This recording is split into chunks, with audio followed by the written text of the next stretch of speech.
Ya, uh, minggu lalu kita sudah latihan di hukum-hukum ini, dan rata-rata di latihan kita itu menghitung F2 ya.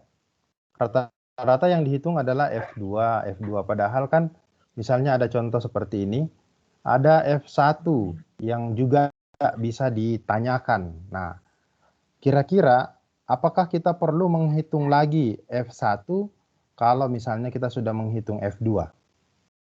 Kira-kira bagaimana? Jadi ini bisa lihat kursor saya ya, warna hijau, bisa? Bisa, Halo? Pak. Bisa ya? Iya. Bisa. Jadi misalnya ada dua muatan Q1 dan Q2. Nah, kita menghitung F2 ya. F2 dengan rumus dasar F sama dengan K kali Q1 Q2 per R2. Nah, kalau misalnya di latihan ini kita sudah menghitung F2, kira-kira untuk mengetahui F1 apakah kita perlu hitung lagi atau bagaimana?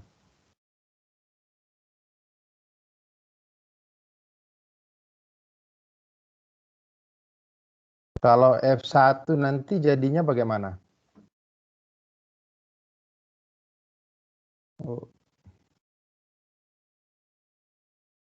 Kalau F1 jadinya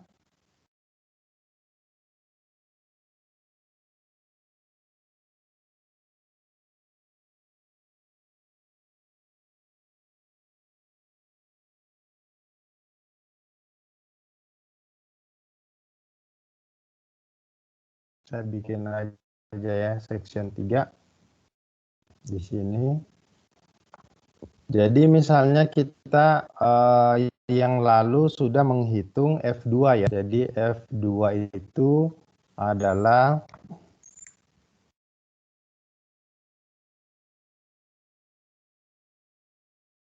Q1 kali Q2 dibagi dengan 4V Epsilon 0 kali R12 pangkat 2 kali AR ya, AR misalnya begini, AR 21 ya di sini. Nah, sekarang untuk mengetahui RR21 atau R12, mengetahui F1 ya kita tinggal, kan sebenarnya nilainya sama ya, hanya arahnya yang nanti berlawanan. Jadi F1 itu tidak lain dari minus F2. Jadi kalau kita sudah hitung salah satunya, maka yang satu sudah bisa diketahui. Ini dalam kasus kalau misalnya ada dua muatan saja ya.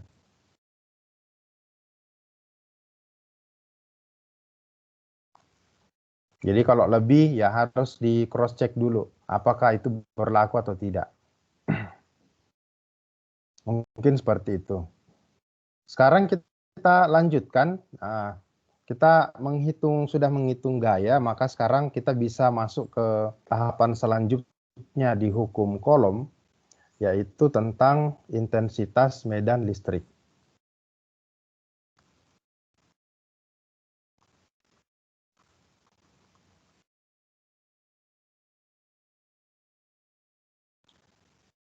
Nah, intensitas medan listrik ini disimbolkan dengan huruf E. Ini ya, E ya. Huruf E. E ini tidak lain dari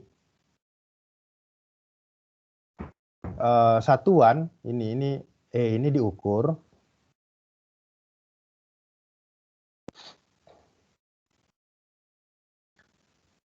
dengan satuan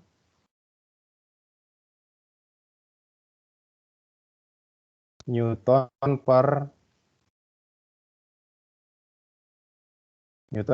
per kolom, atau dalam kurung Newton per kolom.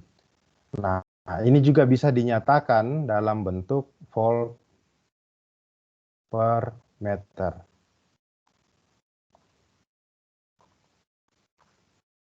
Jadi intensitas medan ini dihasilkan oleh masing-masing muatan, ya.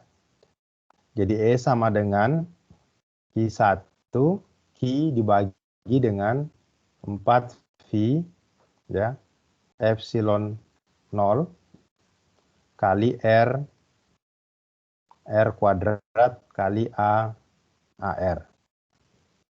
Ini ya. Jadi katakan intensitas di titik yang jaraknya R, ya, jaraknya R dari muatannya itu dirasakan ada medan listrik, ya. Jadi medan listrik ini dihasilkan oleh muatan titik tadi, ya. Jadi di sini medan listriknya. Jadi ini medan listrik yang dihasilkan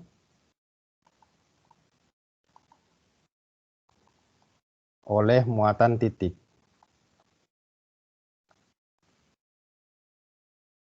Nah, misalnya misalnya kalau kita gambar di sini, ini adalah muatan titik Q, ya, Q. Jadi katakan pada daerah di sekitarnya, ya, di sekitarnya misalnya saya kasih titik pengamatan di sini misalnya, ini titik P, ini Q bermuatan positif misalnya, ya.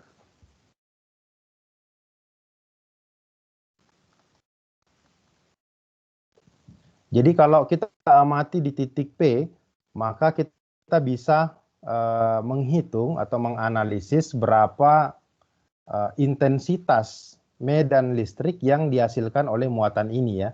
Jadi di sini ini kita lihat begini. Nah, intensitas medan listrik itu dipengaruhi, kalau kita lihat di sini, dipengaruhi oleh besar muatannya, ya.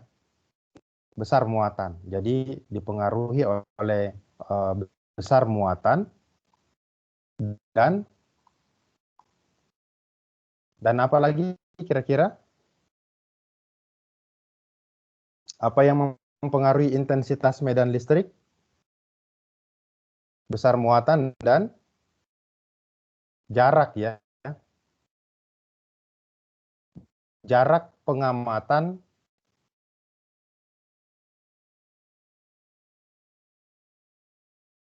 terhadap sumbernya, ya, muatannya. Nah, kalau jaraknya jauh dari muatan titiknya, maka intensitas medan yang dirasakan, kalau kita misalnya amati dia jauh begitu, ya, maka yang kita rasakan intensitasnya itu makin apa? Kira-kira lemah atau kuat? Lemah. Lemah, ya, karena di situ kan dia di bawah, ya, penyebutnya.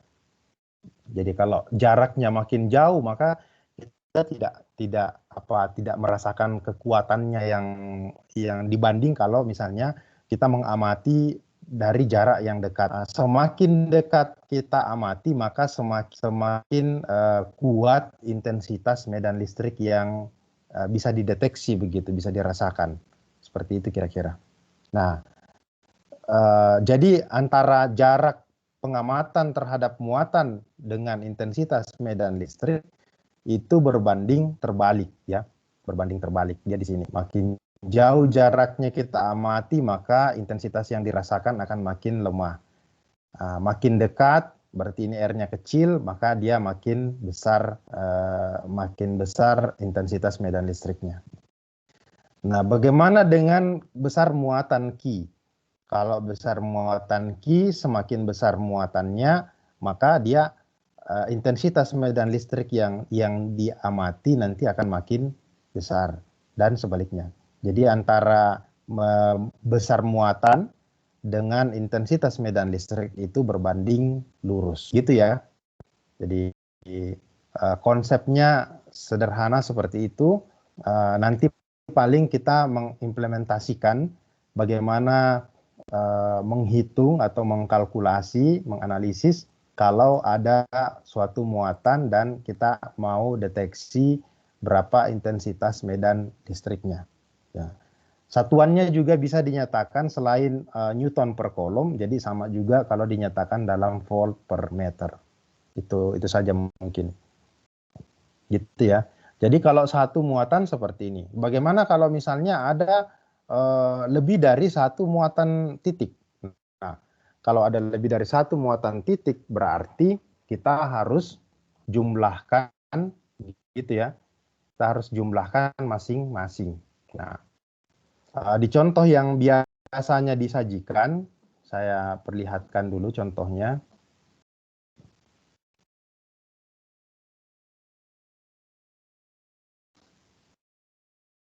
Ini contoh soal, kita langsung saja ya contoh soalnya ya.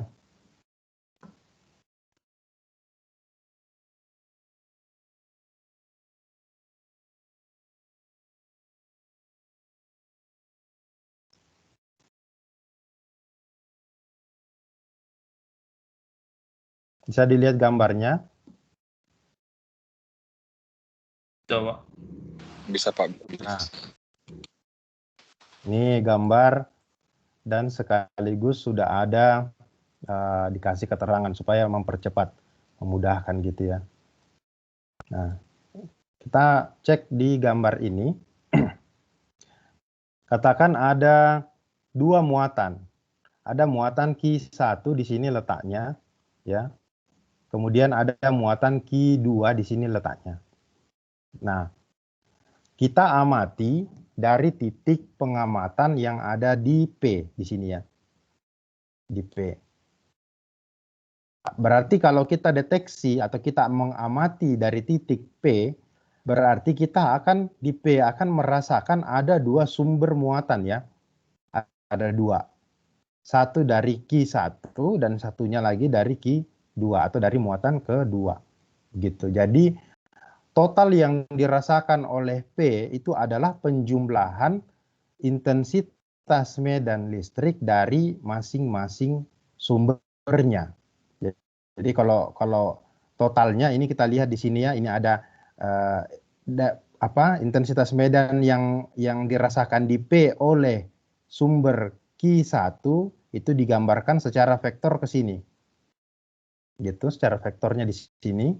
Kemudian oleh muatan Q2, ini Q2, secara vektor dia ke sini. Nah, jadi total yang dirasakan di titik pengamatan P itu adalah penjumlahan vektor E1 dan E2. Jadi ada di sini, secara vektornya ada di sini. Kira-kira dari penggambaran ini kira-kira bisa dipahami atau tidak? Silahkan kalau ada yang mau ditanyakan.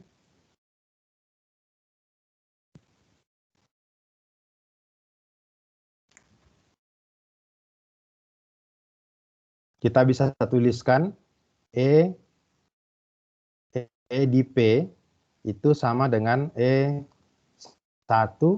tambah E2. Gitu ya. Nah, kalau E1 ya kita bisa hitung satu-satu, berarti Q1 dibagi dengan 4 V epsilon 0, kemudian R kuadrat, ini jarak R-nya, kali R-nya. Nah, R1 lah kita kasih ini. Sedangkan E2 itu adalah berarti sumbernya dia adalah muatan Q2 dibagi dengan 4V epsilon 0 kali R2 pangkat 2 kali R2. Nah, di vektor ini kita dibantu melihat ini ada panah-panahnya, arahnya kemana dan seterusnya. Bisa dipahami di sini?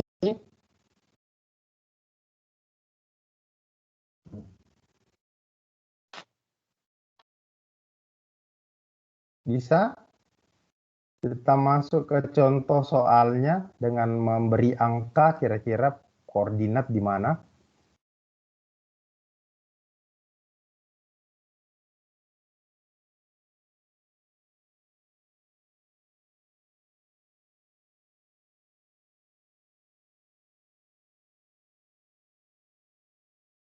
Bisa ya?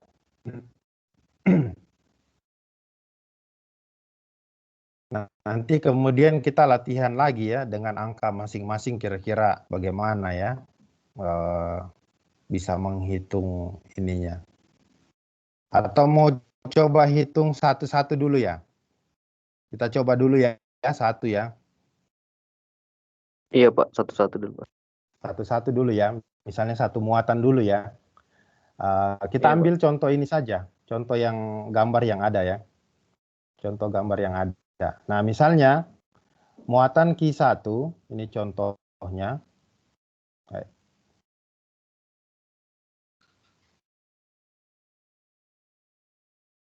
Muatan Q1 itu sebesar 2 mikrokolom. Lokasinya berada di titik pusat koordinat 0,0,0. Contoh ya. Nah, kemudian tentukan intensitas medan listrik E di titik 3,-4,2. Nah, itu kira-kira bagaimana?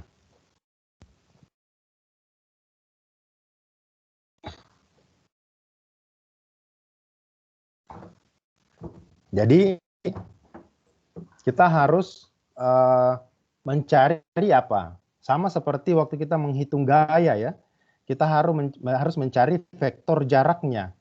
Vektor jarak dari muatan Q1 ke titik yang kita mau tentukan intensitas medannya, begitu. Di titik sini. Nah, jadi ini kalau digambar kira-kira bagaimana?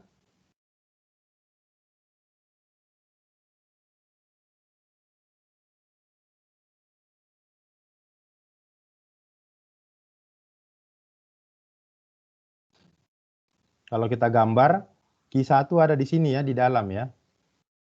Jadi muatan Q1, ini coba saya kasih merah di sini. Ini pas di sini. Ini adalah Q1.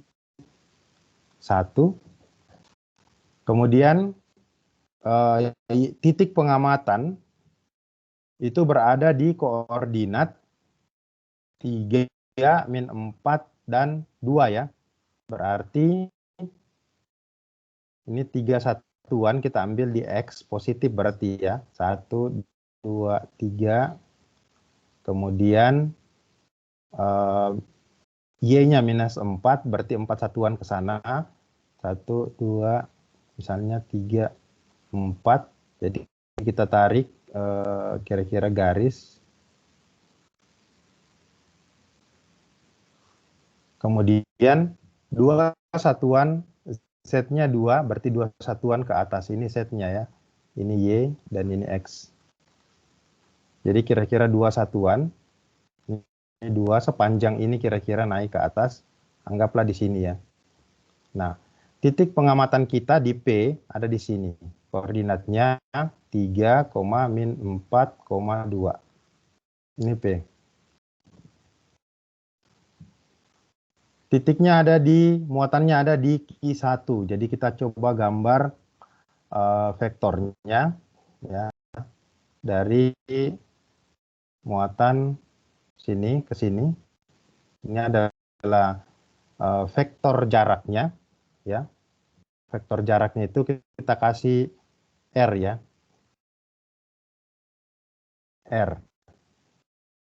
Nah, kemudian kita cek vektor R, kita cek karena ini adalah arah vektornya dari muatan ke sana ya. Nah, berarti R itu adalah berapa vektornya? R-nya sama dengan koordinat apa kurang apa? Koordinat titik yang dituju ya. Jadi 3 - 4,2 dikurangi dengan koordinat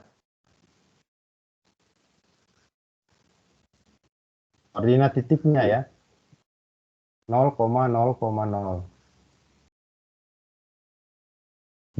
Gitu ya. Nah, kita dapatkan berapa? Jadi R-nya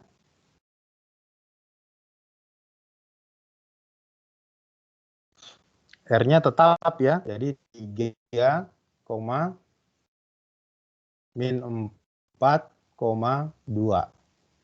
Nah, secara vektor dituliskan 3AX kurang 4AY ditambah dengan 2AZ.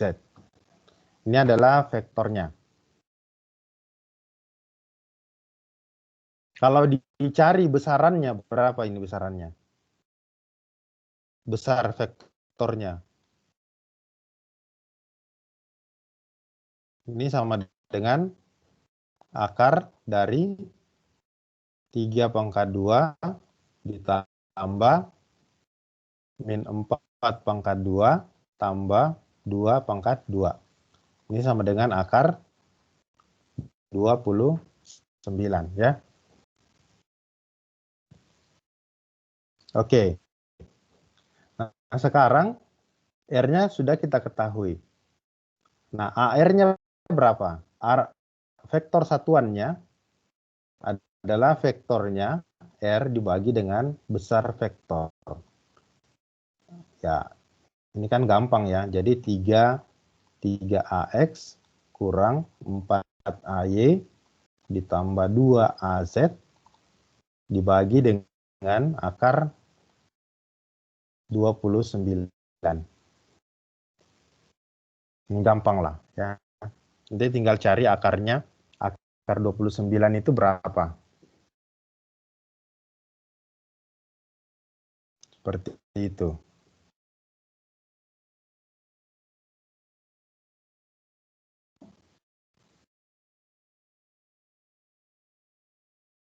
Berapa itu akar 29?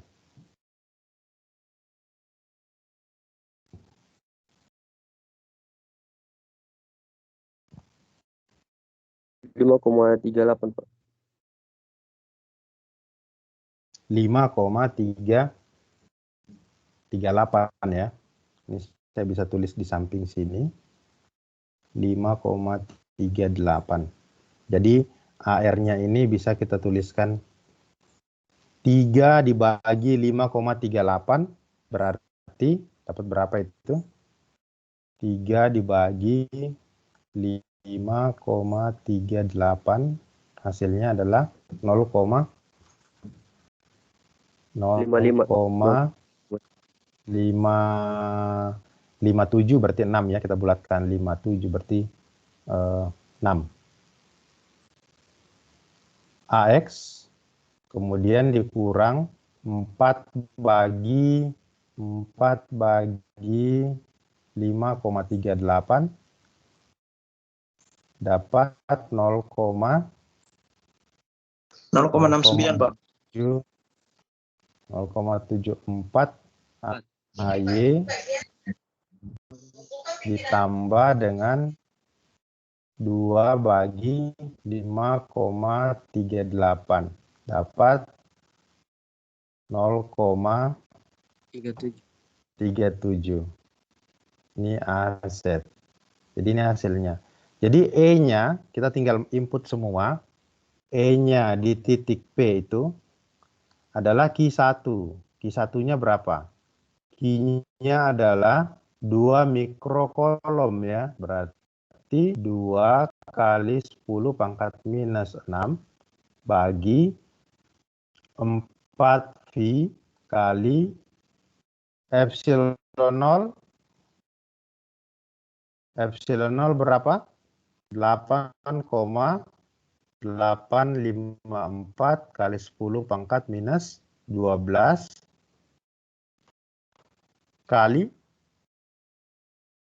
ini epsilon 0 ya, kali apa lagi? R-nya ya, R-nya pangkat 2. Jadi R pangkat 2, R-nya itu adalah 5 akar 29, jadi ini akar akar 29 pangkat 2. Kalau dipangkatkan kan nanti akarnya hilang ya. Jadi sisa bagi 29. Di sini dikali, ini kita tinggal tuliskan AR-nya. 0,56 AX kurang 0,74 AY tambah 0,37 AZ. Nah, kira-kira begini.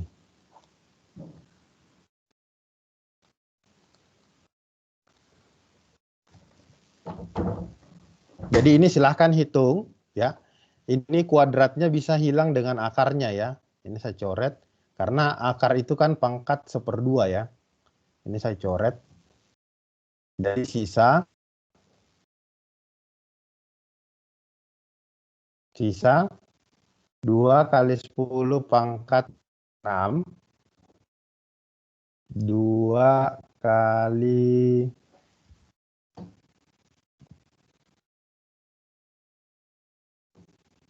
mana ini, coba kalkulator saya juga coba hitung.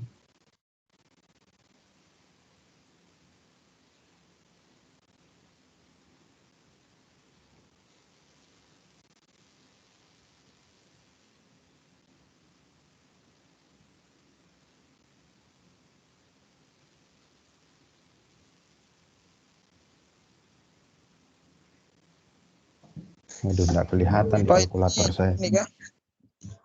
Pak, Ya, bagaimana? ini 4pi dikali 8,854 Kak, Pak? Iya. Oh iya, Pak.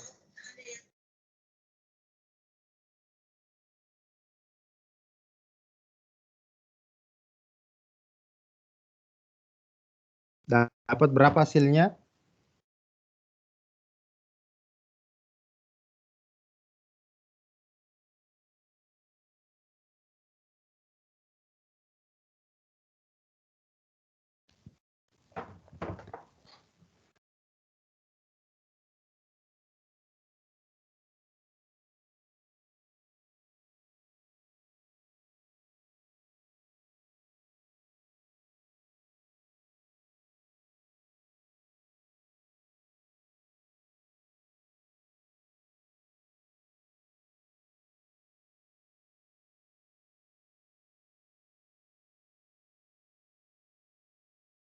Ada yang sudah hitung?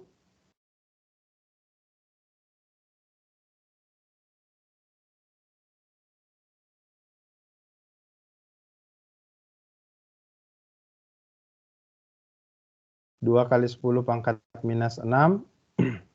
Kemudian bagi 4 kali pi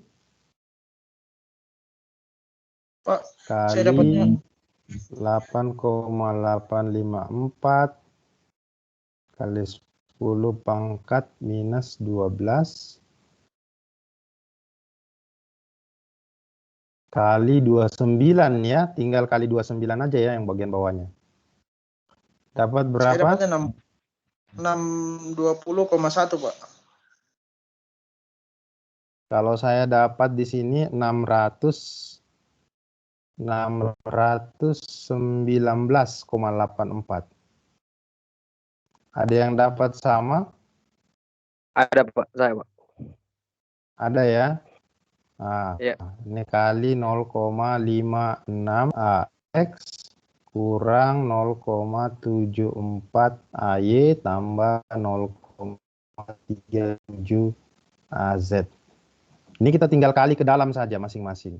Jadi terakhir EP-nya adalah 619,844 itu dikali dengan 0,56. Hasilnya 347,11 ya. 1126113 lah. HX kemudian kurang, pasti kurang. Kemudian di sini kita kali dia dengan 0,74. Didapat 458,4 0,684 ini AY jangan dilupa. Kemudian yang terakhir komponen Z-nya ya. Komponen Z-nya itu 0, kita kali dengan 0,37 ya. Nah, kita dapat 229,342. Ini satuannya komponen AZ. Ini total satuannya adalah volt. Kita bisa tuliskan di sini volt per meter. Nah, ini kira-kira hasilnya. Nggak susah ya. Karena kita sudah latihan di soal yang minggu lalu tentang gaya. Nah, ada yang mau ditanyakan enggak dari sini? Silakan.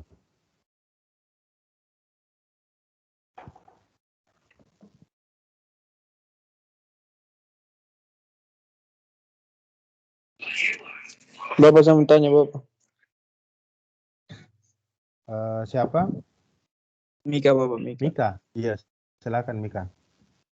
Bapak, kenapa yang 2,10 pangkat min 6 itu kenapa tidak coret saya dengan 8,854 itu kan sama-sama min, Bapak? Mau coret bagaimana? Kalau mau coret pangkatnya, iya. boleh, tidak ada masalah toh. Itu kan cara penyederhanaan saja. Tidak ada masalah. Yang penting hasilnya sama ini ya. Hasilnya harus sama. Nggak mungkin beda hasilnya. Itu kan hanya penyederhanaan saja. Iya, Bapak.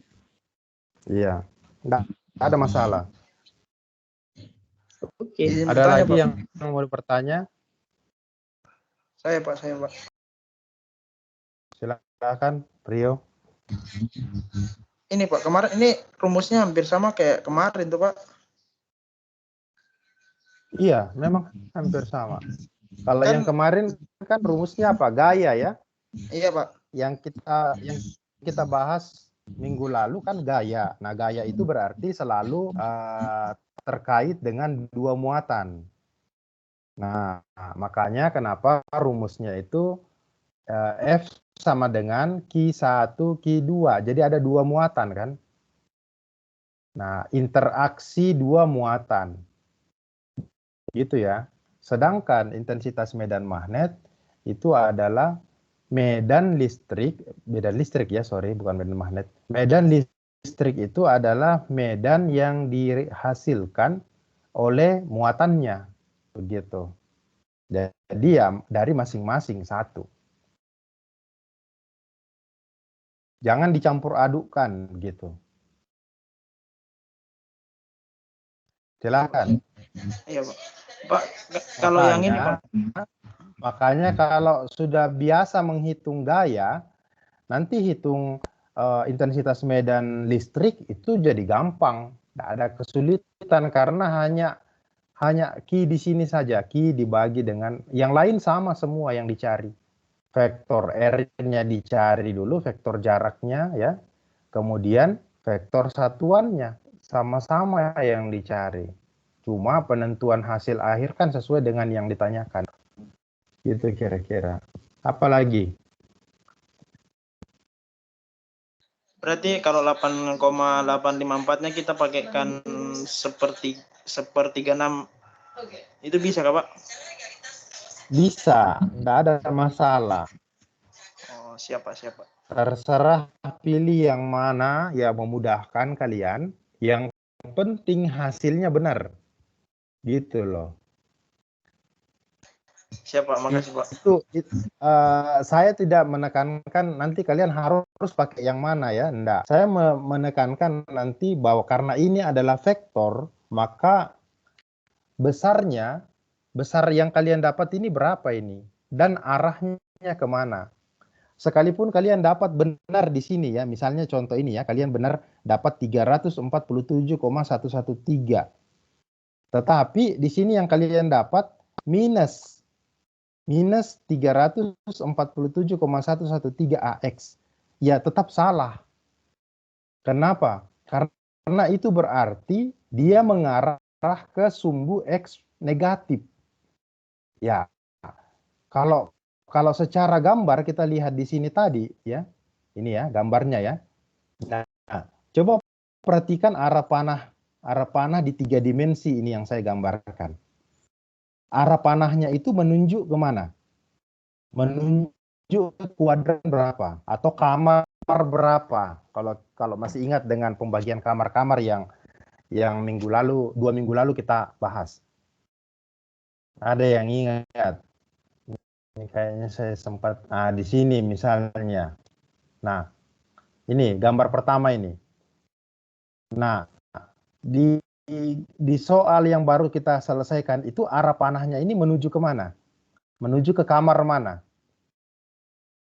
Kamar, kalau di sini depan sini 1, belakang sini 2, 3, berarti dia di kamar 4 ya.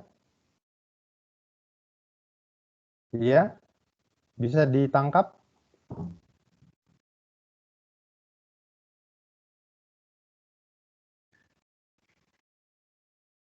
Dia menuju di kamar 4.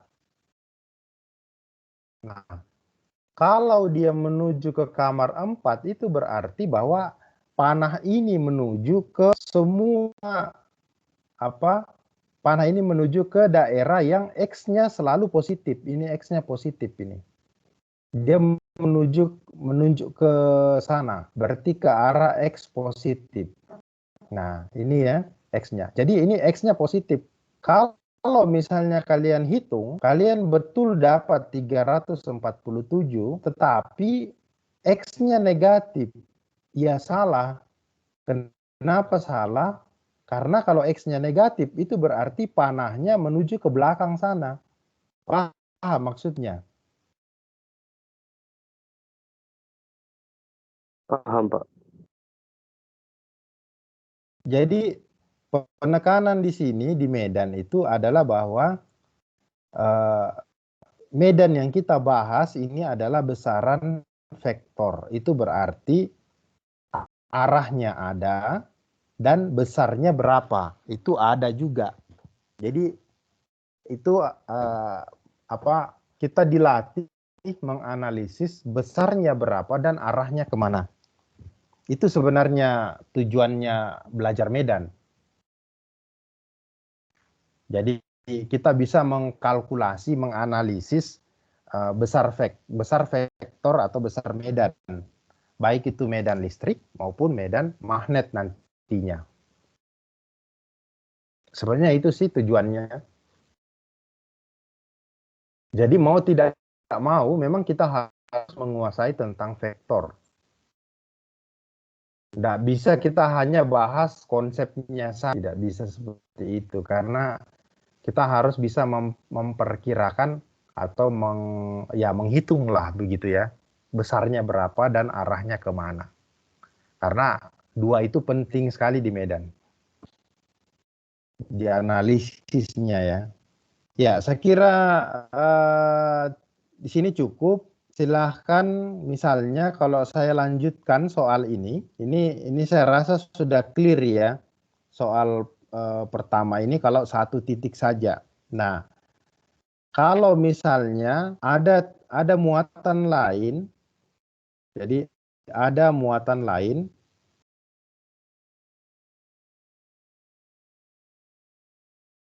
Q2, misalnya saya kasih nama Q2 saja, itu sama dengan sebesar 3 mikrokolom berada pada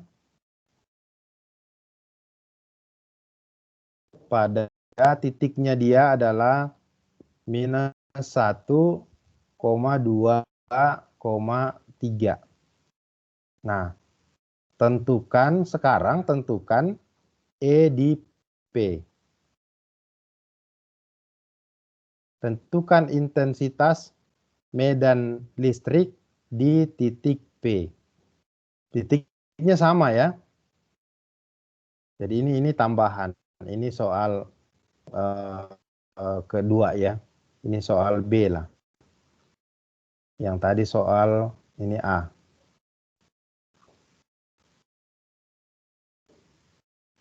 Jadi tentukan E. Ini maksudnya ini total ya, total. Total E di titik P. Jadi kalau mau selesaikan ini harus hitung EP-nya itu adalah E1 tambah E2. Nah, E1-nya itu sama dengan soal A. Jadi E1 ini sama dengan soal bagian A, ya. Jadi sudah ada hasilnya. Hasilnya adalah kita tuliskan saja kembali. E1 sama dengan 347,113 AX kurang 458,684 AY tambah 229,342 aset. Nah, ini sudah selesai. E2-nya belum. Jadi silahkan kerjakan E2 berapa. E2 ini belum ya. Belum. Jadi ya yang kita harus hitung adalah E2 dulu. Kalau kita sudah bisa mendapatkan nilai E2, baru kita bisa menghitung total intensitas di titik P. Tinggal dijumlahkan saja ya. Nah, E2-nya itu ya tentu intensitas medan yang di sumbernya adalah Q2. Jadi ini Q2. Q2 dibagi sama 4V epsilon 0 kali jaraknya ya. Jarak dari muatan Q2 ke titik P, titik pengamatan ya. Anggap ini R2 kali A R2. Nah, kita harus cari vektornya, posisinya ya. Jadi kalau bisa menggambar visualisasinya ya lebih bagus. Seperti itu. Kita lihat muatan Q2 sekarang berada di min 1, 2, 3. Berarti di mana itu? Min 1, 2, 3. X-nya min 1 berarti dia ada di belakang sini. Min 1 ya, ini adalah X. Ini adalah Y dan ini adalah Z. Min 1 berarti dia di belakang. Min 1, 2 berarti Y-nya 2. Di sini 2. Ya. 2 satuan. Kita tarik garis. Kira-kira posisinya ada di mana. Di sini misalnya. Dalam 2 dimensi antara X dengan Y. Di sini. Kemudian ditambahkan dengan Z-nya yang 3 satuan ya. Jadi 3 satuan ke atas. Kita cari. Ini 1, 2, 3 ya. Kira-kira. Jadi bukan lurus ya. Tapi dia sedikit naik ke atas. Kira-kira di sini.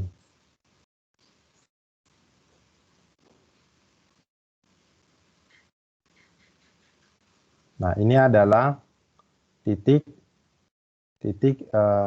muatan Q2. Ini adalah Q2 berada pada koordinat minus 1,2,3. Ini. Kemudian titik P-nya, tadi titik P-nya berada di mana? Kita kembali soal ini 3 minus 4, 2 ya. Nah, 3 sini dia positif, 2, 3 minus 4 atau 2, 3, 4 kira-kira 3, 4, minus 4, 2 satuan ke atas. Anggap di sini ya titik P-nya. Nah, jadi titik P tadi dia merasakan ada 2 muatan ya. Satu di Q1, dari Q1, dan satunya lagi dari Q2. Jadi kalau kita gambarkan ini, Q1 ini adalah dari sini ke sini, ke titik P. Sekarang kita gambar lagi.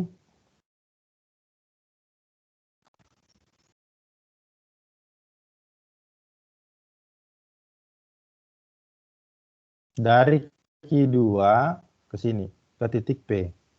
Nah, jadi ada 2. Nah, sekarang R2 itu yang ini. Ini adalah R2. R2 yang panahnya ke sini ya. Jadi kalau tahu memvisualisasikan, nanti hitung R-nya gampang ya. Jadi R2 adalah vektornya, ini vektornya ya. Kadang saya tuliskan garis, kadang-kadang tidak juga ini. Tapi yang penting mengerti maksudnya. Nah, titik P tadi di sini adalah 3 minus 4,2. Nah, sekarang R2 jadi gampang ditentukan ya. Jadi ini adalah 3 minus 4,2. Ini dikurangi dengan koordinat titik muatannya adalah min 1,2,3. Gitu ya. Jadi vektornya, vektor jaraknya adalah 3 dikurang min 1 berarti jadi berapa? Positif ya. Jadi 3 kurang min 1 berarti jadi 4. 4 AX kemudian minus 4 kurang 2 berarti jadi minus 6 AY. 2 kurang 3 berarti sisa minus 1 AZ. Nah, ini vektornya. Jadi R2 di sini adalah yang ini ya. Ini. Panjangnya berapa? Ya kita tinggal cari magnitudonya. Berarti panjangnya ya. Akar 4 pangkat 2 tambah minus 6 pangkat 2 tambah minus 1 pangkat 2. Jadi di sini sebenarnya ada 1 ya. Nah, ini adalah akar berapa? Nah, 16, 36, 1 jadi akar 53. Nah, akar 53 ini berapa?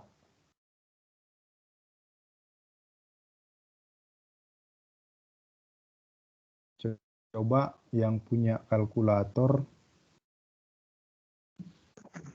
7,28 Pak. 7,28.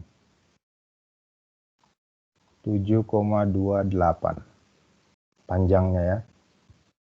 Nah, vektor satuannya ya.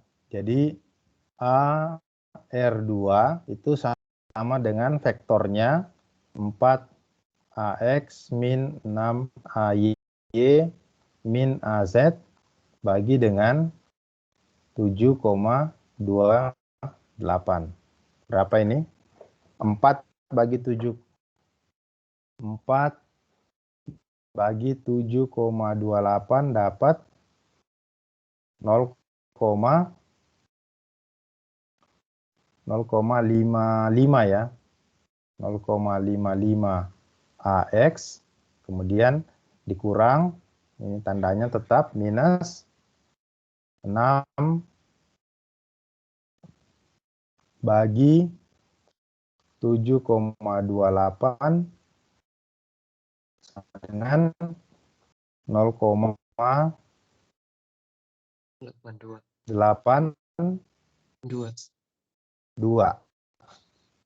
AY kemudian dikurang lagi 1 bagi 7,28 dapat 0,137 kita bulatkan saja 4 jadi 0,14 AZ. Nanti bagusnya pakai 3 angka saja ya, 3 angka di belakang koma. Jadi ini hasilnya ya. Nah, kalau udah dapat, kita tinggal hitung E2. E2 sama dengan Q2. Q2 itu muatannya berapa tadi? 3 ya. 3 mikrokolom. Jadi 3 kali 10 pangkat minus 6. Mikro berarti pangkat minus 6 bagi 4V kali epsilon 0. 8,854 kali 10 pangkat min 12 ya, kali R-nya pangkat 2, berarti ini akar 53 pangkat 2, nanti tinggal kali 53 ya di bawahnya, kali AR-nya 0,55 AX kurang 0,82 AY kurang 0,14 AZ. Nah, berapa hasilnya nih? Sama dengan, selesaikan semua ini, berapa diperoleh?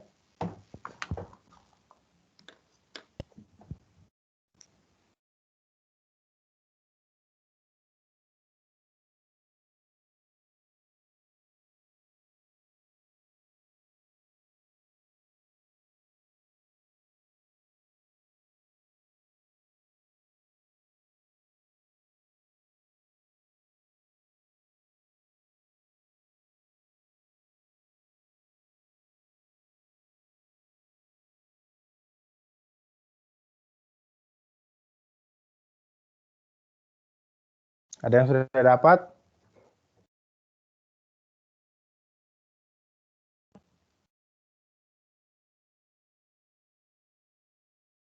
Berapa? 508,74. Nah, dikali dengan ini 0,55 AX min 0,82 AY min 0,14 AZ. Dapat berapa nih? 508,74 kali dengan 0,55 diperoleh 279,81 AX kurang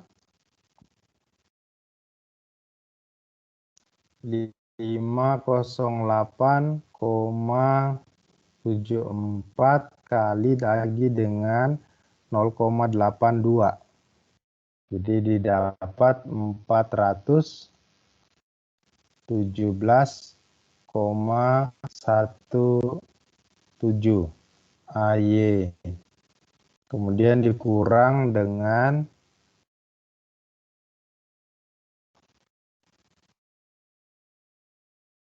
508,74 kali dengan 0,14 diperoleh 71,22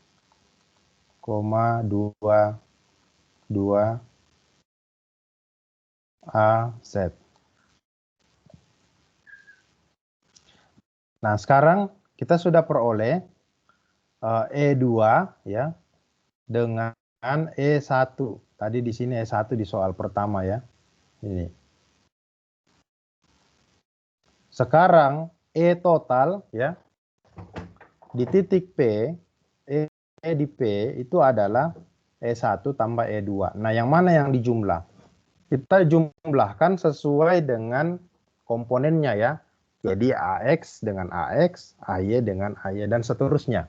Nah, EP-nya di sini adalah, kita tulis dulu, komponen X-nya 347,113, 347,113 tambah dengan 279,81, ini adalah AX. Gitu ya. Kemudian yang kedua, Di sini minus.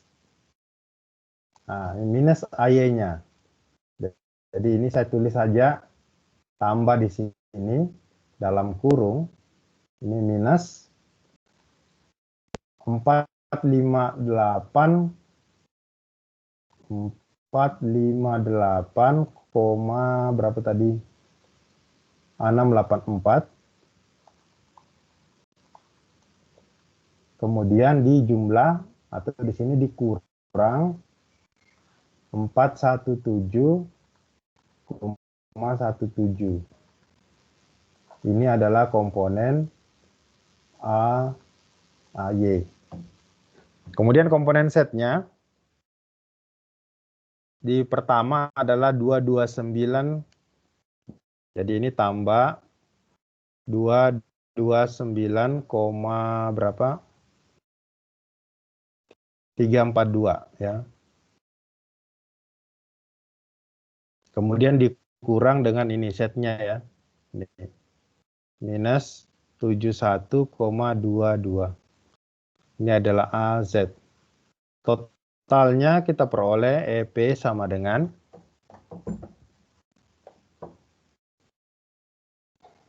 ya, silakan boleh dijumlah berapa didapat.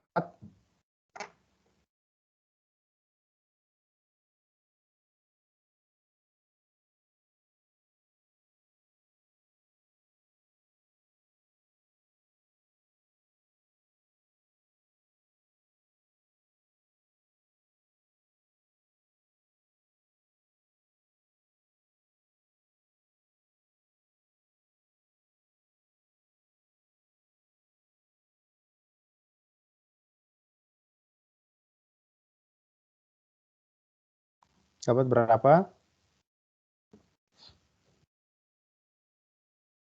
Peroleh 626,92 AX. Kemudian ini negatif ya pastinya ya. Negatif kurang ini berarti dia negatif 458,684 tambah dengan 417,17.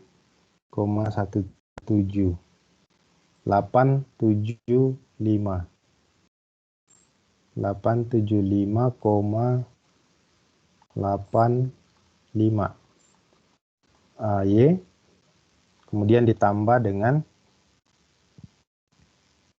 229,342 kurang 71,22 oleh 158,12 AZ. Ini satuannya volt per meter. Oke. Jadi ini hasilnya. Jadi dijumlah saja. Tapi hati-hati menjumlahkan karena ini adalah vektor. Ada yang mau ditanyakan? Silakan.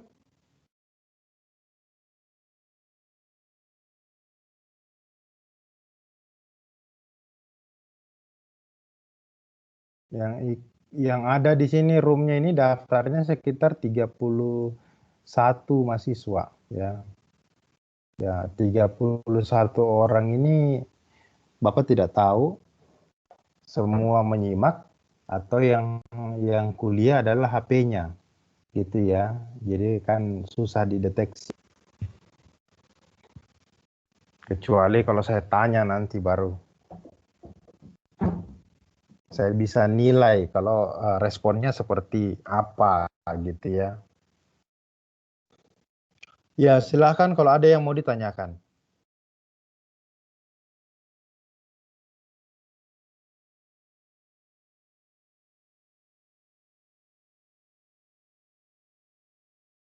Suara saya dan screen saya menulis apakah semua jelas terlihat, jelas terdengar dan terlihat?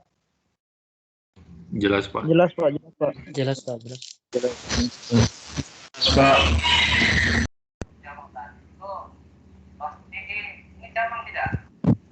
Oke, kalau jelas Adakah yang mau ditanyakan dari penjelasannya?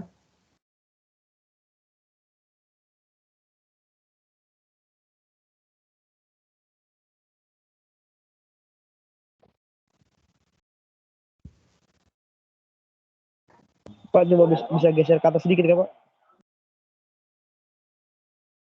Geser ke atas.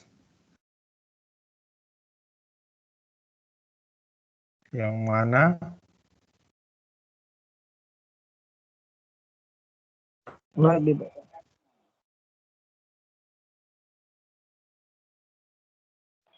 Oke, Pak, sudah, Pak, sudah.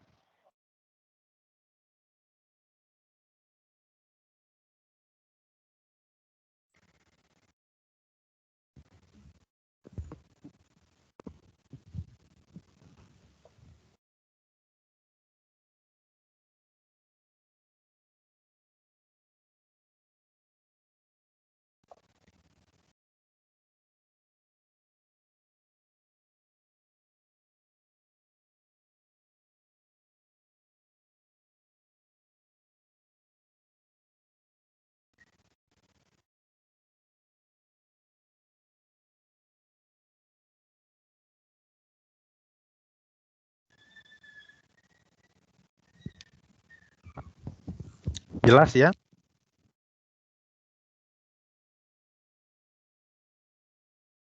Ya, kalau tidak ada pertanyaan, saya anggap kalian mengerti ya. Semoga seperti itu kalian mengerti. Nanti saya kasih tugas lagi untuk menguji kira-kira bisa dipahami kah atau tidak. Saya kasih soalnya nanti. Oke, saya lanjutkan saja materi selanjutnya. Nah, kita sudah menghitung bahwa intensitas medan listrik itu bisa dirasakan ya, besarnya atau kekuatannya bergantung dari sumbernya dan jaraknya ya. Nah, yang pertama kita sudah amati yaitu adanya intensitas medan listrik yang disebabkan oleh muatan yang berbentuk titik. Nah, di medan kita juga mengenal ada muatan yang berbentuk lain, bukan berbentuk titik, tetapi berbentuk volume. Jadi misalnya di sini yang pertama kita lihat yang lanjutan ya, muatan berbentuk distribusi ya, bentuk volume. Jadi kalau volume itu berarti kan ya bukan bidang datar dan bukan titik, tetapi ya berbentuknya volume. Jadi volumenya ya boleh dikatakan misalnya ya suatu volume ya, misalnya ini ya.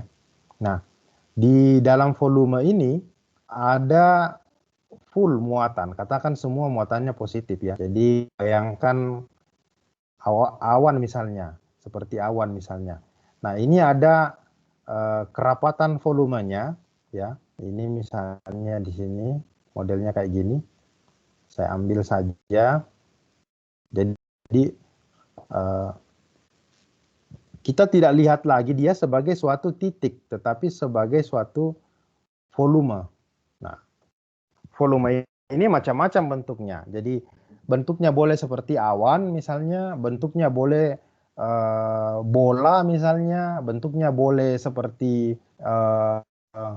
apa yang volume tabung misalnya. Nah, bisa seperti itu ya. Jadi namanya volume ya berarti bentuk ruang ya. Jadi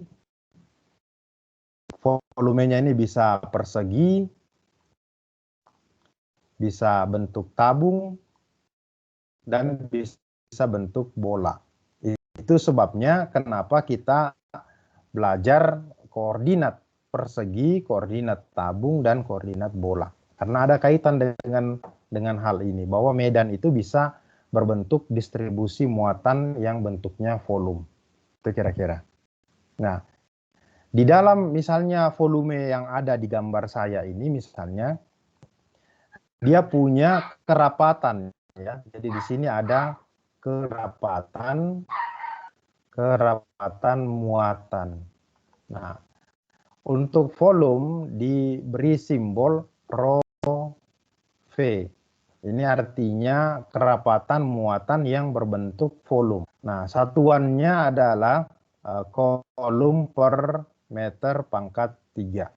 Jadi berapa banyak muatan per satuan volume meter pangkat 3.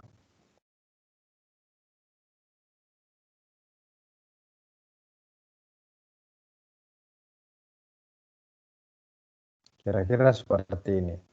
Jadi total muatan kalau misalnya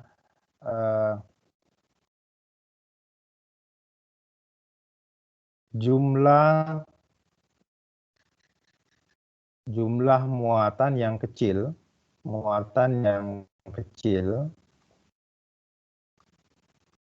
dalam volume yang kecil juga,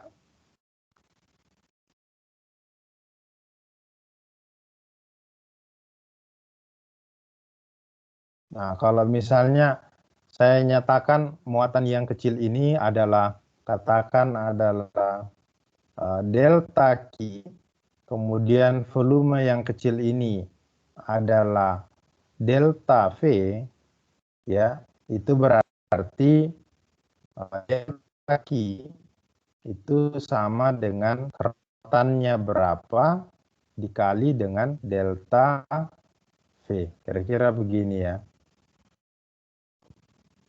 konsepnya. Kemudian kalau ini diselesaikan ya, kalau kita belajar kalkulus, ini kita belajar bahwa di sini nanti rho V-nya itu bisa diselesaikan secara matematisnya, itu limit delta V menuju ke 0 itu adalah delta Q dibagi dengan delta V ya. Kira-kira seperti ini. Nah, atau juga bisa dinyatakan bahwa total muatan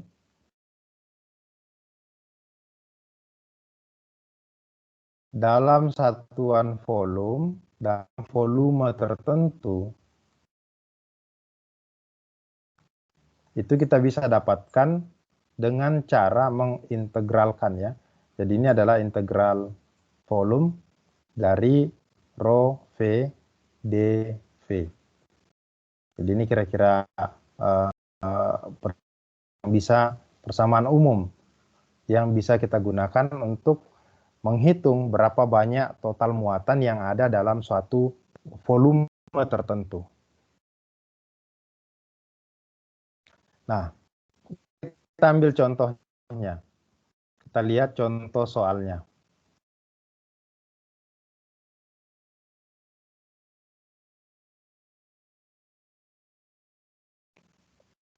Tentukan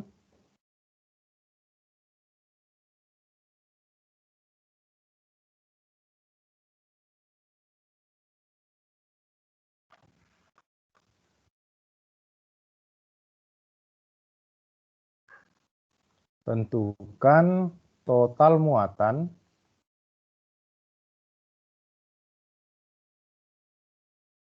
dalam volume yang memiliki kerapatan volume rho V sama dengan 4X Y Z pangkat 2 dengan batasan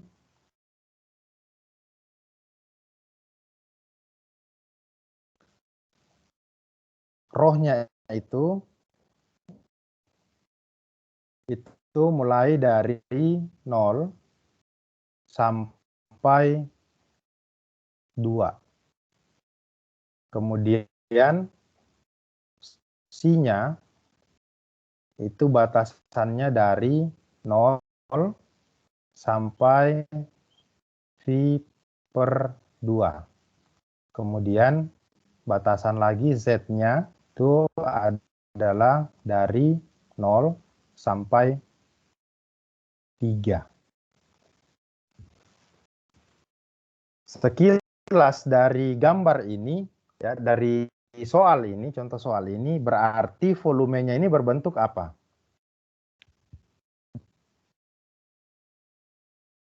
Kalau ikut kuliah yang lalu-lalu pasti bisa tebak. Berarti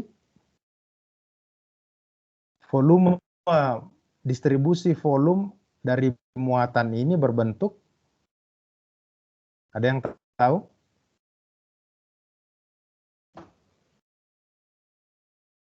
Bentuknya adalah bola, ya. Kenapa bola? Perhatikan ininya.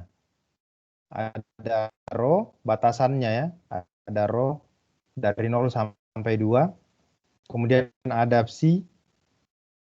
Sorry, bukan bola, ya. Ada rho, ada psi dan ada z. Berarti ini adalah tabung, ya. Jadi ini adalah koordinat-koordinat di tabung. Rho itu adalah jari-jari tabung, psi itu adalah posisi dari sumbu X, ya. Kemudian Z itu adalah 3. Jadi tinggi tabungnya 3. Nah, ini kira-kira batasannya. Kita diminta menghitung berapa total muatan yang ada di dalam tabung tapi yang dibatasi sampai sini. Berarti dari jari-jari mulai dari titik 0 sampai jari-jari sebesar 2. Kemudian apalagi psi-nya, sudutnya itu dari 0 sampai V per 2. Gitu. Kemudian Z-nya dari 0 sampai 3. Nah, itu kira-kira.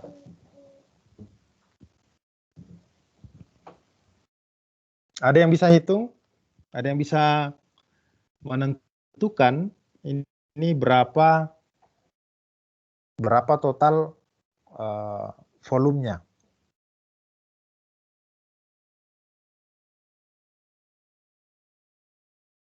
Yang pertama kita harus cermati adalah kerapatan muatannya. Ya, jadi kalau secara rumusnya kita bisa tuliskan total muatan Q itu tidak lain dari integral volume dari rho V kali D dV. Nah, rho V-nya kita perhatikan di sini, ini satuannya X, Y, dan Z. X, Y, dan Z. Sedangkan batasan-batasan yang diberikan itu dalam rho, C, dan Z. Jadi ada perbedaan. Nah, oleh karena itu kita harus membuat dulu, mengubah ini komponen X dan Y ke dalam koordinat silinder atau koordinat tabung. Jadi rho V sama dengan, saya tuliskan dulu ulang, 4 kali X kali Y kali Z pangkat 2. Ini X dan Y-nya, X dan Y ubah ke bentuk koordinat silinder atau tabung. Kalau itu kita ubah, berarti adalah, ada yang masih ingat kalau diubah? X-nya adalah rho cos C, ya. Sedangkan Y-nya adalah rho sinus C. Kalau Z-nya tetap, Z-nya tetap. Sehingga dari kedua konversi ini, rho V-nya adalah 4 kali X rho. X-nya kita ganti rho cos C, kemudian Y-nya, ini saya tulis begini, Y-nya adalah rho sinus C, kemudian Z pangkat 2. Sampai sini bisa dipahami?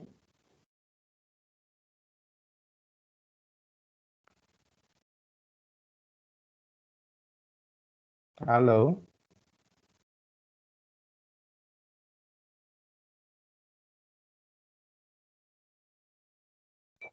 Maaf Pak, boleh jelaskan ulang lagi di yang profinya itu Pak? Apanya? Bagian Jelaskan mana? yang di profinya Pak, yang sama dengan yang 4 itu Pak. Itu dapat nilainya Pak. Ya. Yang mana? Yang ini 4XYZ kuadrat? Iya Pak. Nah, Sama ini di bawahnya. adalah soal. Iya Pak, yang Ini 4X ya, 4XYZ kuadrat itu adalah soal. Soal persamaan kerapatan muatan volume. Jadi soalnya kasih begitu. Nah, oke Pak. sekarang ini kita ubah dulu ke koordinat silinder karena batasan-batasan yang diketahui itu dalam koordinat silinder. Jadi kita ubah.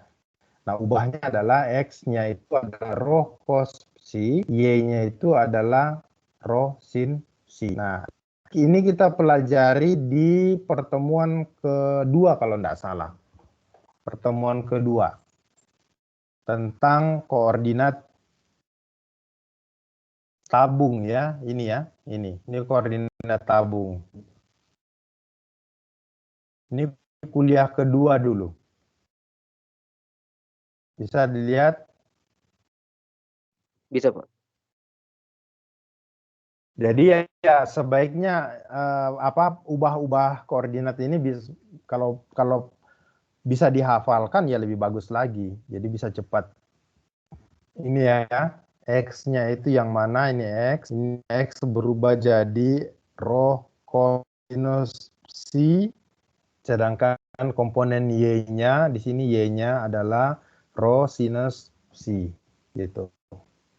Saya kembali ya. Nanti lihat kuliah kedua. Sudah? Jadi saya tinggal mengganti ini X-nya berapa, Y-nya berapa, saya ganti jadi dapat seperti ini. Ini bisa dituliskan ulang. Rho V-nya adalah 4.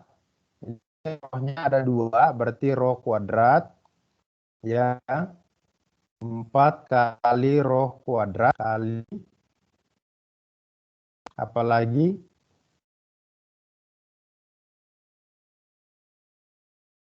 Sinus C kali kosinus C kali Z pangkat 2. Nah, kira-kira begini.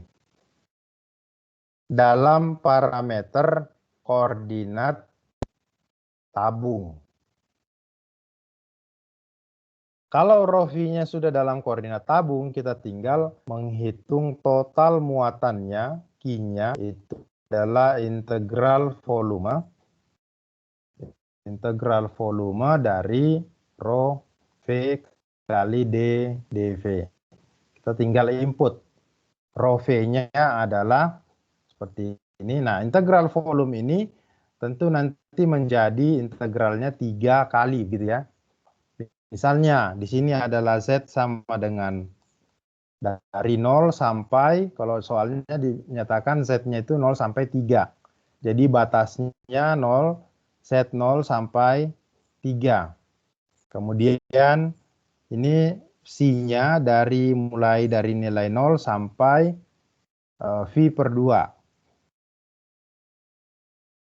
Di soal ya, ini V per 2. Kemudian Di sini ini row-nya mulai dari 0 sampai 2.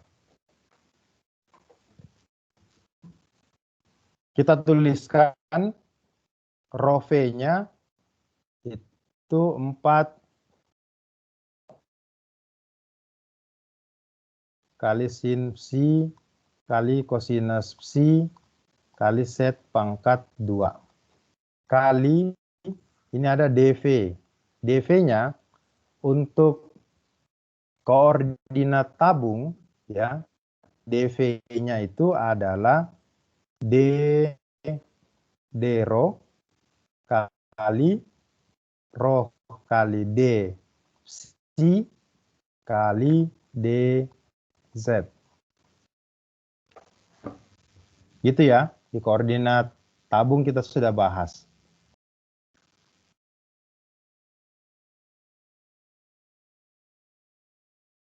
Nah, roh yang di sini bisa pindah ke depan ya.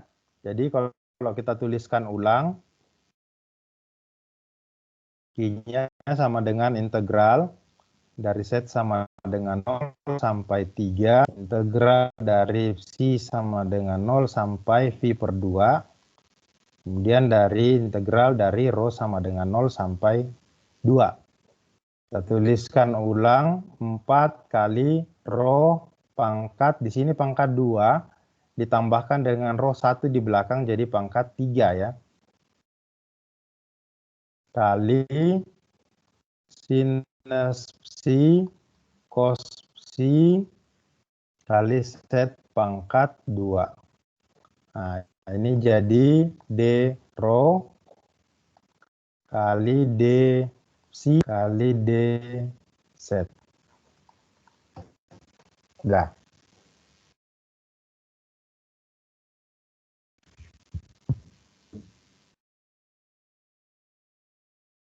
Bisa? Bisakah dilihat sampai sini? Bisa diikuti? Bisa, Pak. Ini harus kuat trigonometri juga ya.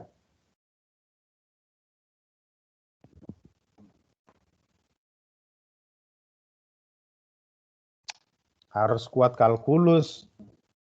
Kenapa? Karena ada integral.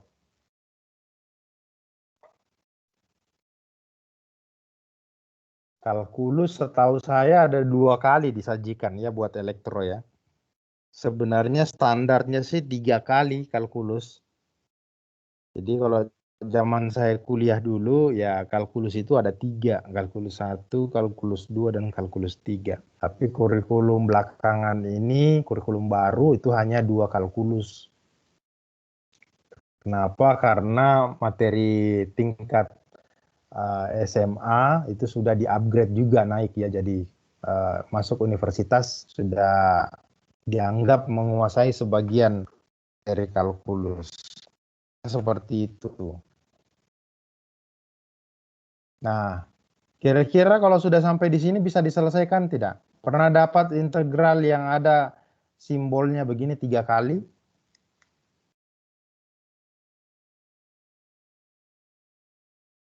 Dari SMA biasanya hanya berapa integralnya?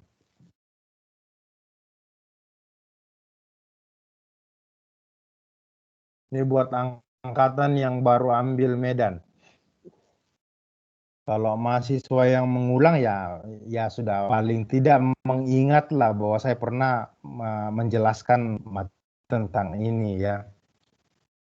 Nah, ini yang biasanya langsung ditakuti gitu ya kalau dianalisis Medan. Ini matematikanya atau kalkulusnya ini bagaimana ini hitungnya? Ya, padahal sebenarnya tidak semenakutkan seperti yang dilihat begitu ya.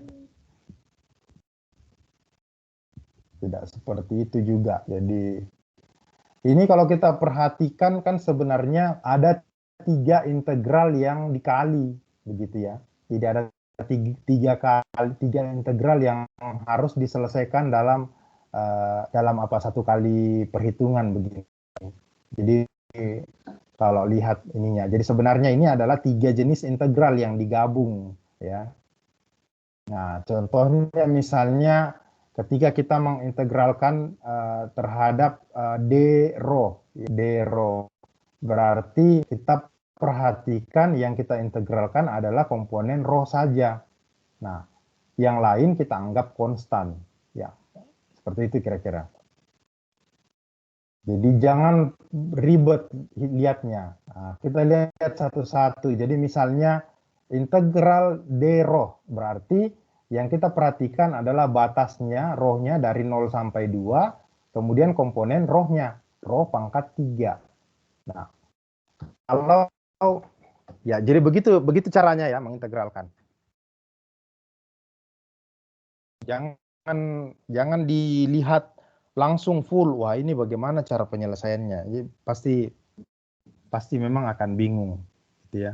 Ini buat yang baru ambil medan ya. Kalau yang sudah biasa ambil, sudah ulang ya saya rasa enggak kaget lagi lihat ada ditulis seperti ini, soal-soal seperti ini. Karena ya paling tidak sudah pernah lihat. Seperti itu. Adakah yang mau ditanyakan?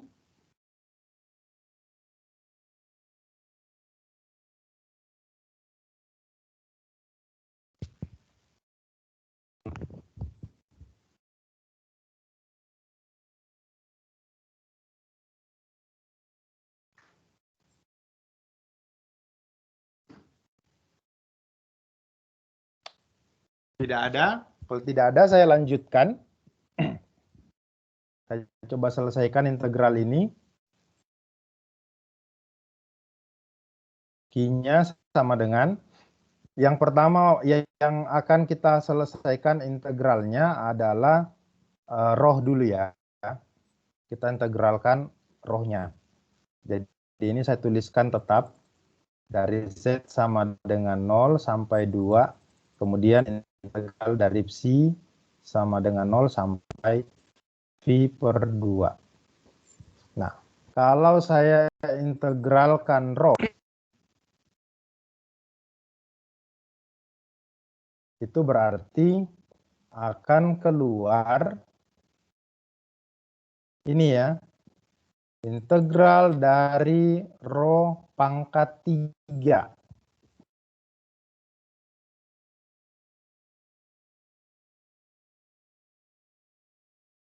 Kira-kira berapa itu?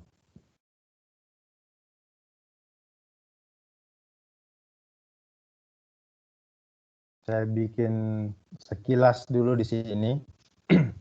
Kalau integral x dx, kalau belajar kalkulus ini hasilnya apa?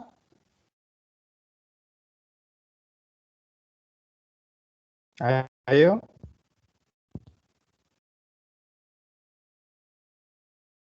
Ini hasilnya adalah mana nih? Yang masih segar dari SMA.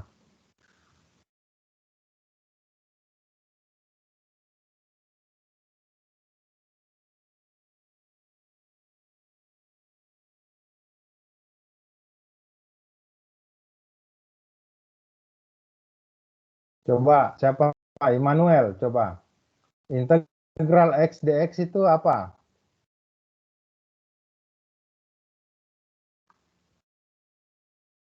Masih ingat nggak?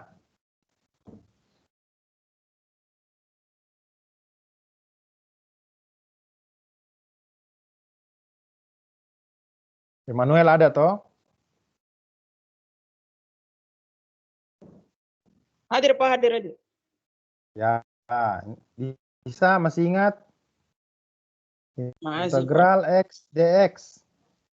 Nilainya berapa itu? Dx 4.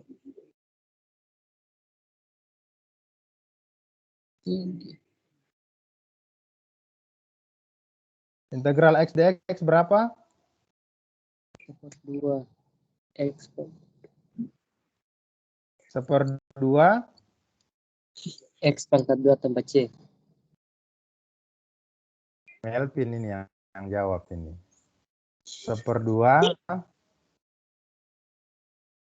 X pangkat 2 tambah C. Gitu ya. Kalau X pangkat N berarti 1 per N tambah 1 X pangkat N tambah 1 tambah C ya. Kan gitu ya yang dipelajari. Iya, Pak. Sorry. Nah, sekarang di soal kita itu integralnya adalah yang kita harus hitung adalah integral dari rho pangkat 3D rho ya. Jadi di sini integral dari mulai dari rho sama dengan 0 sampai 2 rho pangkat 3 kali D rho. Jadi ini kan sebenarnya sama saja dengan yang di atas ya. Kan sebenarnya sama saja kan? Ini sama saja kalau saya tuliskan ini X sama dengan 0 sampai 2 X pangkat 3 dx. Kan sama saja toh? Ininya saja saya ganti, rho saya ganti dengan X misalnya. Nah, hasilnya berapa ini?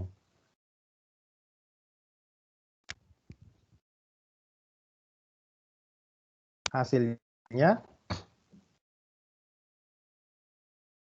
1/4 X pangkat 4. Nah, ini batas dari X-nya sama dengan 0 dan X-nya sama dengan sampai 2. Nah, berarti kita ganti X-nya dengan 2, baru kemudian kita kurang dengan yang 0. Berarti 2 pangkat 4 bagi 4 kurang 0. 0 pangkat 4. 2 pangkat 4 berapa?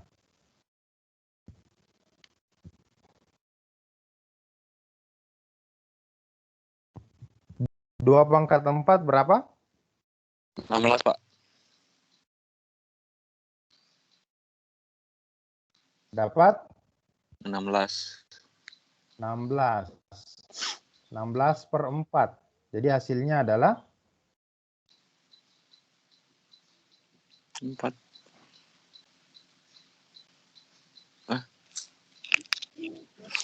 4. hasilnya adalah 4. 4. Gini ya. Jadi saya tidak uraikan lagi, saya pindahkan ke sebelah. Saya langsung tuliskan di sini. Jadi 4 yang ada 4 kali dengan 4. Ini 4 ini hasil dari integral dari rho pangkat 3. Jadi tinggal sinus C kali kosinus C kali Z pangkat 2. Ini D rho-nya habis, sisa dC dan dZ. Bisa ya? 4 kali 4 jadi 16, saya tuliskan saja. Z sama dengan 0 sampai 2, integral lagi psi dari 0 sampai V per 2.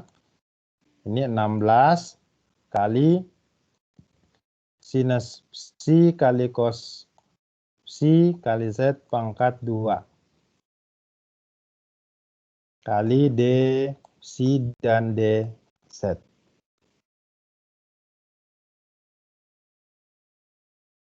Muatannya adalah sebesar. Sekarang kita mau integralkan. Bagian yang kedua adalah yang kita mau integralkan adalah komponen yang ada sudut psi-nya.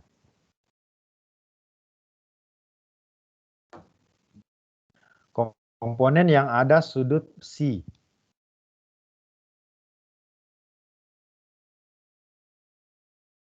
Bisa dilihat, itu berarti kita bisa tuliskan, yang kita perhatikan adalah sin integral sin psi kali cos psi diintegralkan terhadap d psi. Ini yang harus dicari. Mulai dari psi sudut 0 sampai psi sudut phi per 2.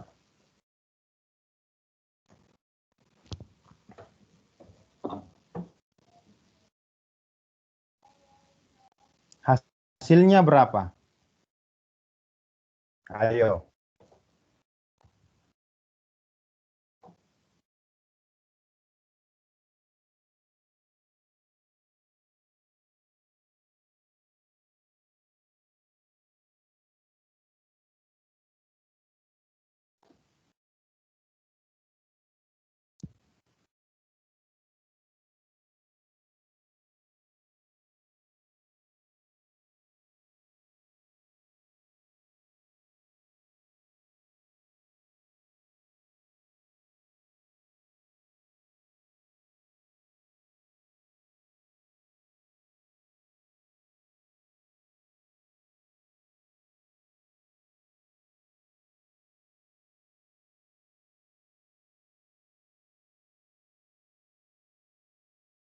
Kira-kira bagaimana caranya menyelesaikan ini?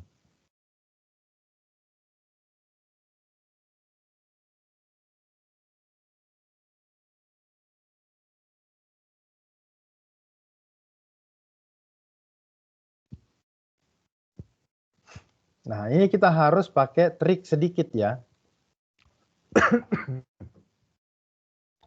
Kita lihat polanya ya. Di sini polanya ada sin X, cos X. Kalau kalian kuasai trigonometri, ada pola seperti ini. Sinus 2 psi itu tidak lain dari 2 kali sinus psi kali cos psi. Kita ambil bentuk ininya. Ya, bentuk yang ini ya. Sehingga sinus psi cos psi itu tidak lain dari 1/2 kali sinus 2 psi. Bisa dilihat? Ini.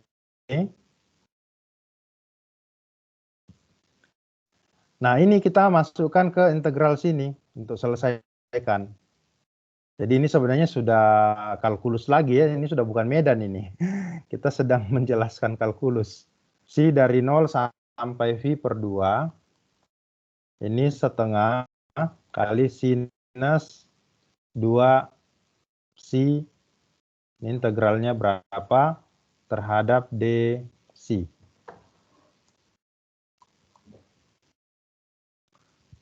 Kalau psi-nya kita ganti saja dengan X misalnya untuk gampangnya. Jadi ini sudut 0 sampai phi per 2. Ini setengah kali sinus 2X dx. Sama saja ya. Ini berapa? Sin 2X berapa? Integral sin 2X. Hasilnya adalah integral sin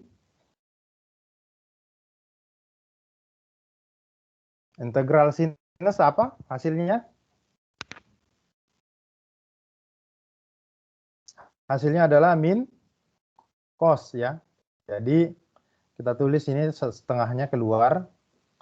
Integral sin 2x adalah negatif 1/2 kali cos 2x X tambah C. tambah C gitu ya. Tambah C. Nah, karena C-nya karena ini ada batasan, jadi C-nya nanti kita bisa hilangkan. Ini batas dari 0, X-nya itu sampai phi per 2. Kan gitu ya. Jadi negatif 1/4 cos 2x batas dari 0 sampai V per 2. Nah ini kalau diselesaikan berapa? Kita ganti x-nya dengan V per 2, berarti cos 2 kali V per 2, berarti sisa berapa?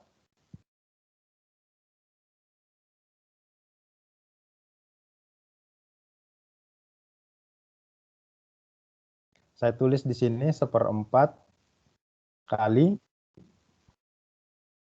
cosinus 2 kali V per 2, ini dikurang cosinus 0. Gini ya. Ini sama dengan min 1/4 kali, berarti ini cosinus V ya. Cosinus V berapa?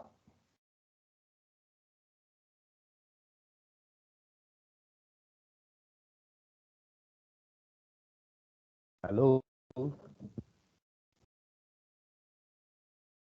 Wah, ini parah juga ini. Trigonometri kalau nggak kuasai ya.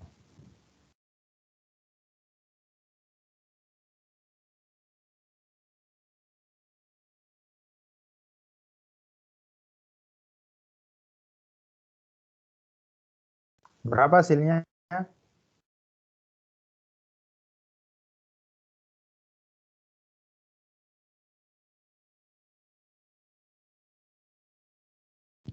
Cosinus V berapa? 1 ya. Terus cosinus 0?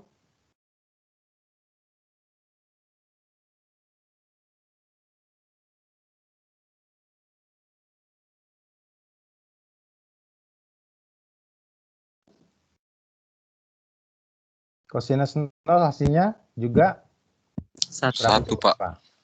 1 juga. Nah, berarti hasilnya berapa?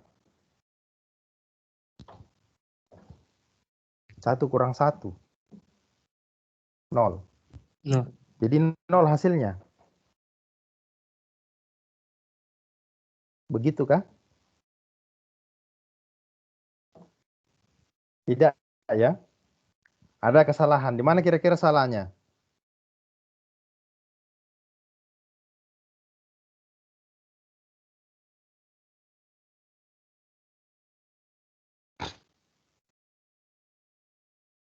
Salahnya di mana kira-kira?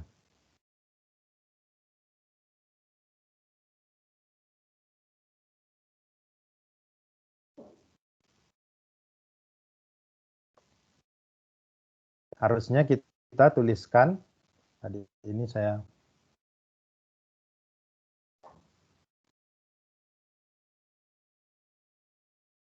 hapuskan. Ini harusnya kita tulis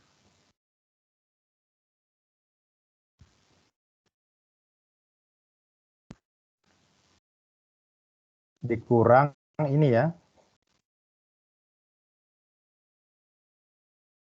Gini ya harusnya ya.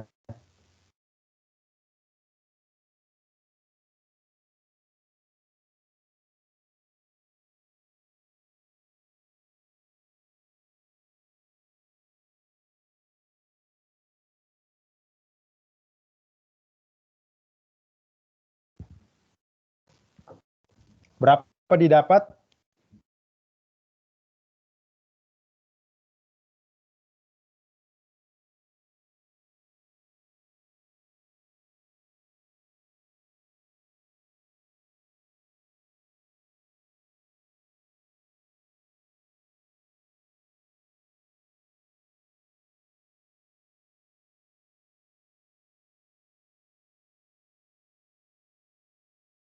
Coba diselesaikan.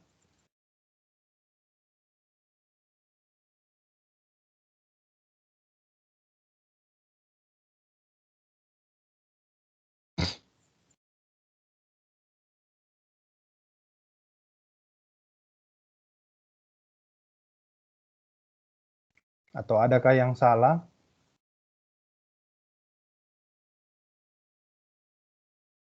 Siapa tahu ada salah dari yang saya kerjakan tadi ya.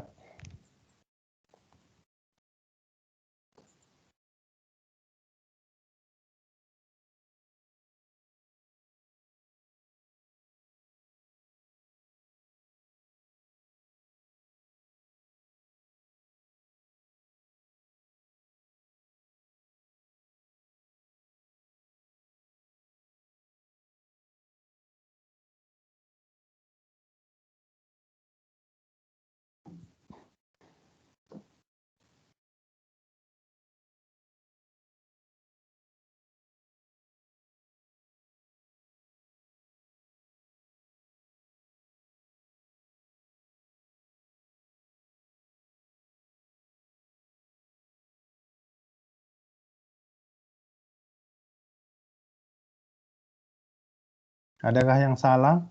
Coba kita cek.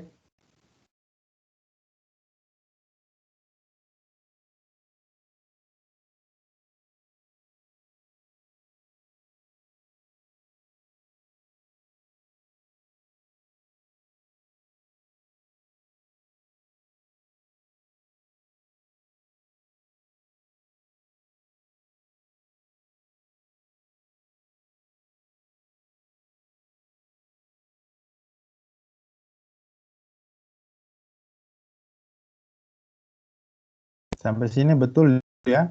Ini betul. Terus di sini ini betul. Nah, sampai sini betul ya. Ya, semua sudah betul ya. Dapat hasil berapa?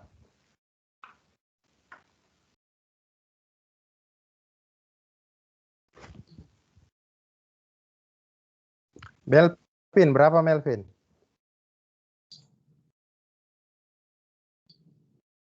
Yang mana, Pak? Hasil integralnya berapa didapat? 0,25. Berapa? 0,25. 0,25. Pasal. Kalau 0,25 berarti seperempat. Pak, kalau minus 0,24, Minus 0,4. minus 0,24. Dapat dari mana?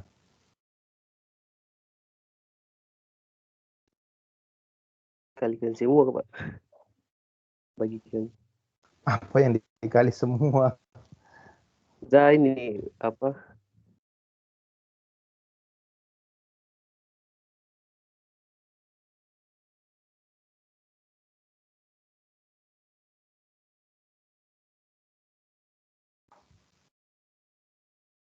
Ya, ayo dong. Masa enggak bisa selesai ini? Harus selesai. Baru kita masuk di Z. Z-nya sudah gampang ya. Karena integral seperti biasa.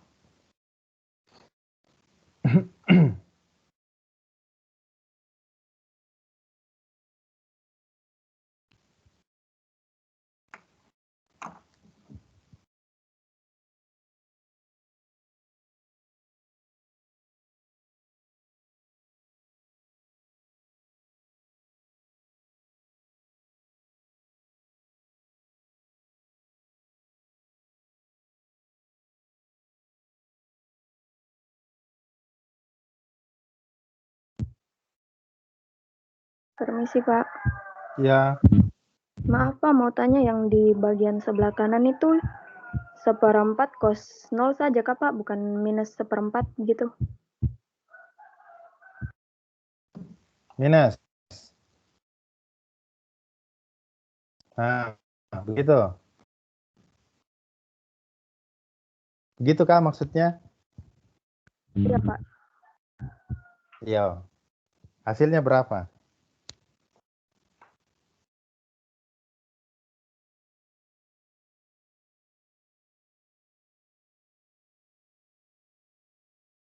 Cos V berapa hasilnya?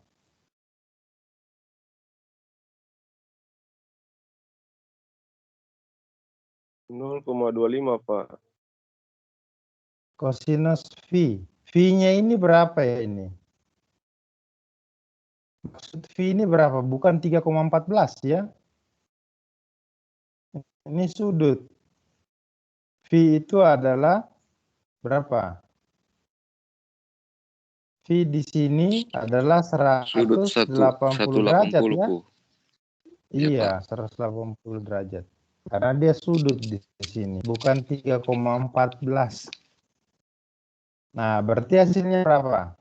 Kosinus 180 adalah minus 1 kosin minus 1 kali min 1/4 jadi positif 1/4 4. ya. Nah, kemudian ini kurang kali ini kali berarti dia tambah ya. Tambah ya. Cos 0 adalah Cos 1. 1 jadi 1/4. Nah, gitu ya. Jadi hasilnya adalah 2/4 atau 1/2. Aduh, lama sampai.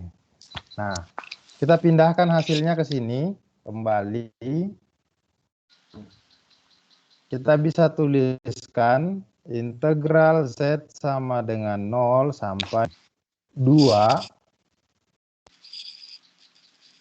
kali 16 kali di sini tadi berapa?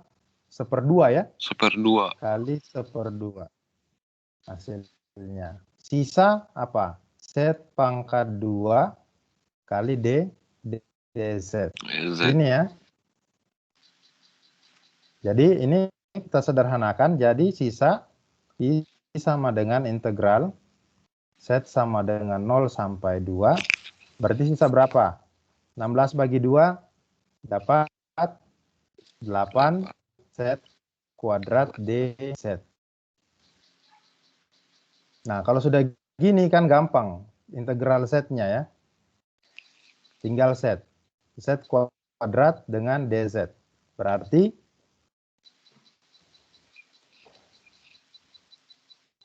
integral Z kuadrat DZ dari batas 0 sampai 2. Sampai 2 ya, betul. Dapat berapa ini? Berarti 1/3 Z pangkat 3 ya. Batasnya dari 0 sampai 2. Berarti 3. Iya, Pak. 2 pangkat 3/3 kurang 0 pangkat 3/3. Berapa itu? 2 pangkat 3 berapa? 8/3, Pak. Berarti hasilnya 8/3 ya. 3. Nah, ini kita pindahkan ke sebelah. Jadi 8 kali 8/3 begitu ya. 3. Ya, Pak. Ini 8-nya tetap sudah tersendiri dapat dari hasil yang tadi. Dapat berapa?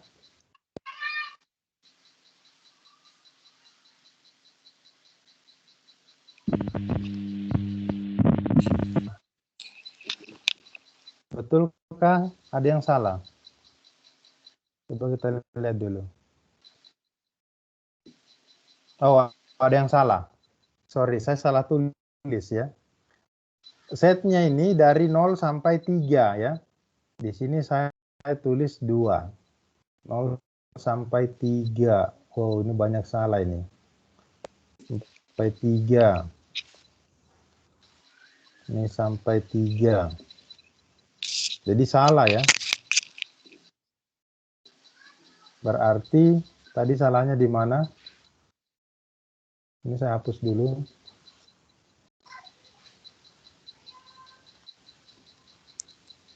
Di sini berarti ini salah ya. Ini harusnya 3. Karena ini 3. Jadi ini harusnya 3.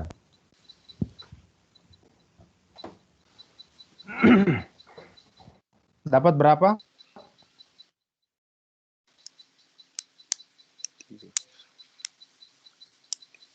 3 pangkat 3 bagi 3 9.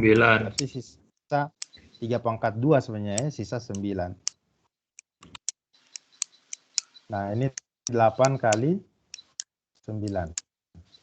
Ini 9. sama dengan ya 72 kolom. 2.